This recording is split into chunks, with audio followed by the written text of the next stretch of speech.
কোনো বক্তা এই বেছুট কথা বলে আর সেই স্টেজে যদি আমি থাকি, ওই মিঠন যে কাজটা করেছে ওই কাজটা আমি করব।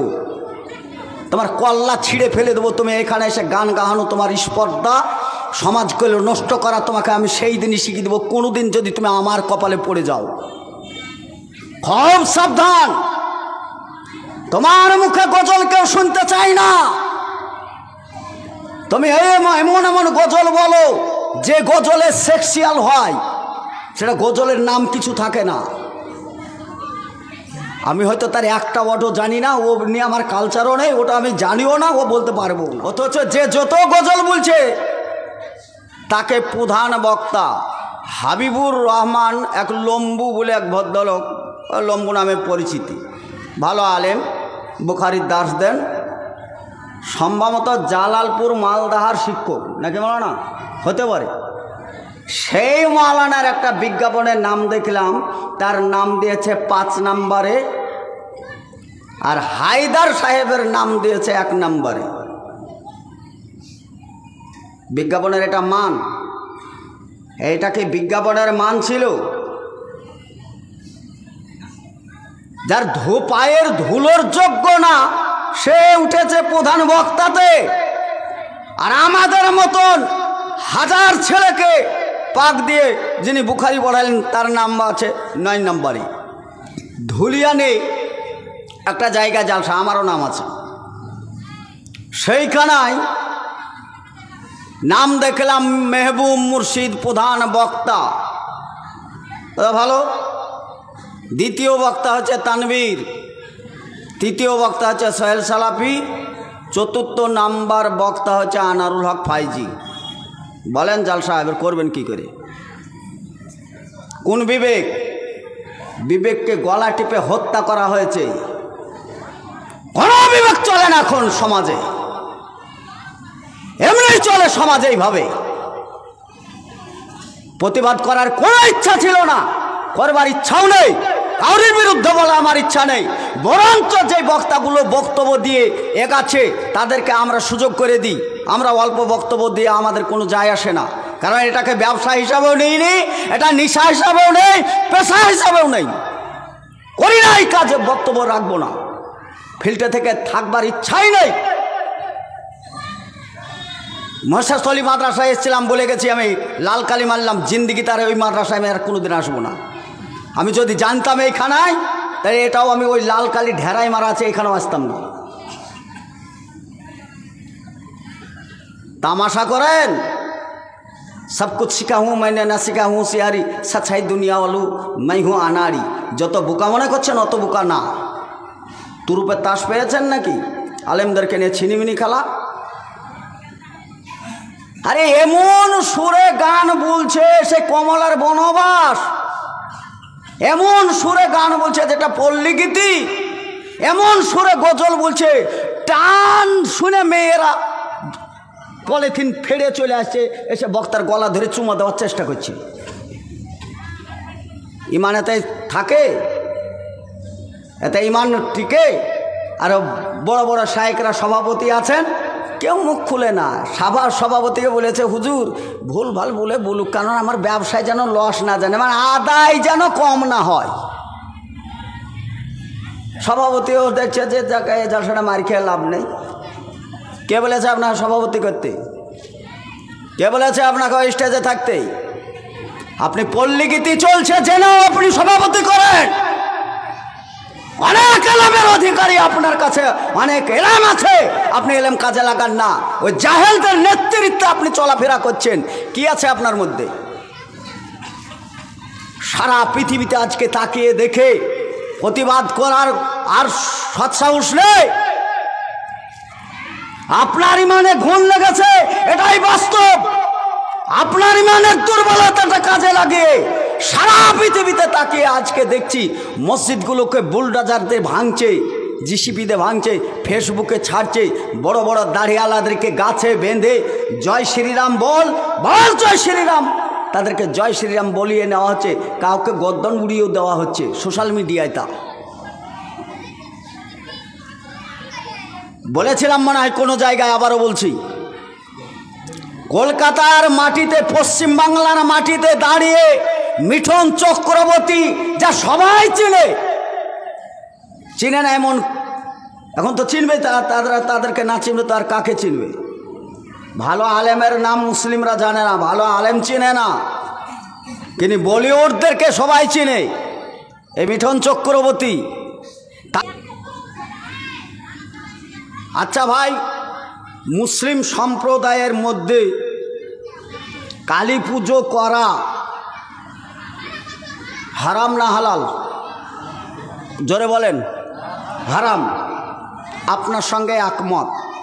দুর্গা পুজো করা মুসলিমদের জন্য হারাম। শুধুই হারাম না, জবর হারাম, একদম শিরক। যে জান্নাতের আশাতে ইবাদত বন্দেগী করি ও জিন্দেগিটাই গরবাদ। ওমাই শিরক বিল্লাহ ফাকাদ হারামাল্লাহু আলাইহিল জান্নাহ। যে ব্যক্তি শিরক করে তার জন্য জান্নাত হারাম।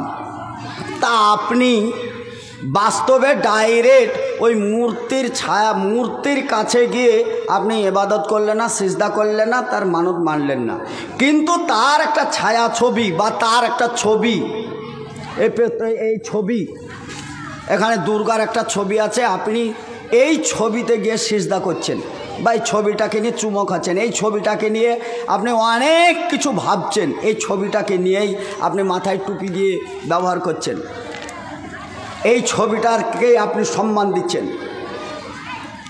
বলেন দেখি, এটাতে পাপ হবে না হবে না? পাপ হবে না? আমি শুনেছি এক বক্তা বলছে, খাঁচার ভিতর অচিনি পাখি, পাখি কেমনে আসে যায়, বলে না? এগুলো বলে না? বলে না? ওই পাখিটার কথা যদি গজলে না বলে যদি এইটুকুই বলতে, তোমার ভিতরে ভাই একটা রূহ আছে, আত্মা আছে, এই আত্মার একটা খোরাক আছে, এই খোরাকটা তুমি দাও, যে তোমার আত্মা আছে, শুধু আত্মাটা ছেড়ে দেয় না, তার একটা খোরাক দিয়েছে আল্লাহ রাব্বুল আলামিন। তা আত্মা নিয়ে আমি যদি আলোচনা করতে যাই, আমার বিবেক নিয়ে যদি আলোচনা করতে যাই, এই 2-3 ঘন্টা চলে যাবে। আমার হীরা মন পাখি, আমার প্রাণের মন পাখি, করে কোথায় রাখি পাখি রে, শুধু মিছে আর ফাঁকি, আমার হীরা মন পাখি। বলে না? বলে না? এটা বলে না? এ গলা তাদেরই ভালো, তা না চলবে তো? এই গলাটা চলবে না? যেই মালিকে গলা দিয়েছে, গলা কেটে ফেলে দিবে। গলা বাজাইতে আসো তুমি? সমাজ নষ্ট করার মূলে তাই মোল্লারা 3 শ্রেণীর মানুষের সমাজ নষ্ট করেছে। একই মোল্লার গোষ্ঠী, যারা সমাজ নষ্ট করার মূলত রাজনৈতিক দল আর মাজার পূজারী হুজুর আর এই গজল বলা হুজুররা সমাজটাকে নষ্ট করেছে। রাসূল সাল্লাল্লাহু আলাইহি সাল্লাম বলেছেন, বাজারে যেও না আর মাজারে যেও না। বাজারে গেল পাপ, মাজারে গেল পাপ। আর তুমি যার সাথে বাজার বসে দিলে কোন হিসাবে? কেন যার সাথে বাজার বসানো হলো? একটাই গোটা গ্রামে একটা কি শিক্ষিত লোক নেই? একটা বিবেকমান লোক নেই? বাজারের প্রতিবাদ হয় না? মাজারেরও প্রতিবাদ হয় না? রাসূল সাল্লাল্লাহু আলাইহি সাল্লাম বললেন, বাজারে যেও না আর মাজারে যেও না। পারলে পারে সময় খরচ করে একটু মসজিদে যেও। মসজিদে ঢোকার সময় ডান পা দিয়ে ঢুকো। ডান পা দিয়ে ঢুকবে কেন? আপনার দুটোই তো পা, হরমার করে ঢুকে পড়বে। কি সমস্যা ছিল? এর মধ্যেও সানিল বজায় রেখেছে। রাসূল সাল্লাল্লাহু আলাইহি সাল্লাম বললেন, মসজিদে যখন ডান পা দিয়ে ঢুকে তখন তার বডির ঝুঁকটা সামনের দিকে থাকে। বাই চান্স যদি সে মারাই যায় আর মসজিদের দিকে যদি ঝুঁকে মারা যায়, মৃত্যুটা কোথায় হলো? ভালো জায়গায় হলো না খারাপ জায়গায়? ভালো জায়গায় হলো না?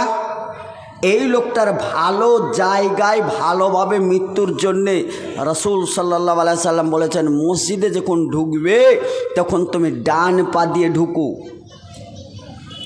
পায়খানা ঘরে যখন ঢুকবে তখন বাম পা দিও, বাম পা দিলে ঝোলটা পিছনে থাকে, মৃত্যুটা যেন পায়খানার গলে নর্দমাতে মৃত্যুটা না হয়, মৃত্যুটা যেন আমার ভালো জায়গায় হয়, তার জন্যে বাম পা দিও, ঝোলটা পিছনে থাকে। যদি ইনকেস ওই জায়গায় মারা যায় তো পায়খানা ঘরে না মরে চিত হয়ে পিছনে পড়ে যে এইদিকে মরলে তো জমিনে মরবে। ইন্না লিল্লাহ পড়লেও একটু পবিত্র জায়গায় পড়ে। পায়খানা ঘরে দোয়া বলা যায়? ঢোকার আগে দোয়া বলে, পায়খানা ফিরা পর্যন্ত কোনো দোয়া না থাকায় শেষের দিকে কি বলে?